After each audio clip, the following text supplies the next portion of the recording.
Quentin avait une chance sur deux de revenir grand vainqueur des ambassadeurs. Mais c'est lui qui a finalement tiré la boule noire face à Grace, dans l'épisode diffusé le mardi 11 avril.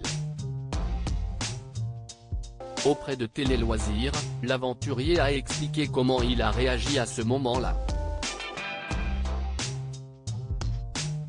Allez à Jacques Tahay, comme dirait Olivier Mine dans Fort Boyard. Ce mardi 11 avril, l'épisode très attendu des ambassadeurs de Koh-Lanta, Le Feu Sacré, a été diffusé sur TF1. Seule Elena était exemptée du vote, puisqu'elle est la dernière à être tombée pendant l'épreuve du paresseux. En revanche, les autres aventuriers étaient logés à la même enseigne et ils ont dû faire confiance à leurs ambassadeurs pour porter leur intérêt. Du côté des jaunes, c'est Grace qui s'est portée volontaire, promettant à ses camarades de ne jamais voter contre eux.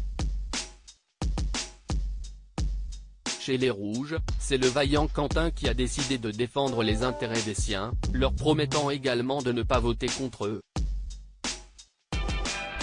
En cas de désaccord entre les deux ambassadeurs, ils sont obligés de procéder à un tirage au sort. Celui qui tire la boule noire est éliminé et l'autre peut réintégrer l'aventure. Une impasse à laquelle ont été confrontés Quentin et Grace ce mardi 11 avril.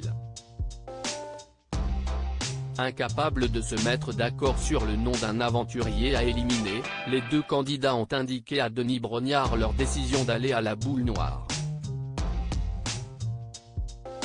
Et c'est sur Quentin que s'est abattue l'épée de Damoclès, juste avant que l'épisode ne touche à sa fin. Quentin est fier de son parcours, impossible de savoir comment a réagi celui qui a survécu à un coup de cutter.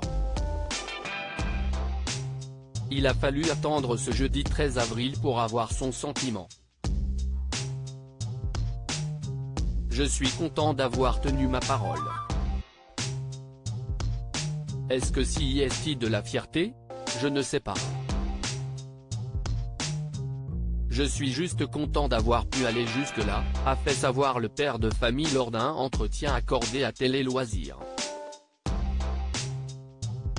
Mais les mois ont beau avoir passé depuis le tournage, le souvenir de la boule noire est encore bien marqué dans son esprit. Justement, c'est un peu bizarre dans ma tête. Je ne peux pas dire que je le savais parce que j'étais convaincu de pouvoir tirer la boule blanche. Dans ma tête, c'est le fouillis, mais je n'aille pas regretter un seul instant. À aucun moment, je me suis dit que j'aurais dû mettre le nom d'un coéquipier. Je suis allé au bout, c'était l'un de mes objectifs principaux dans Koh-Lanta. Ça ne m'a pas fait ni chaud ni froid, mais je préférais partir à cause de la boule noire plutôt qu'avec mon nom sur un bout de papier, a confié Quentin. Il a de quoi être fier.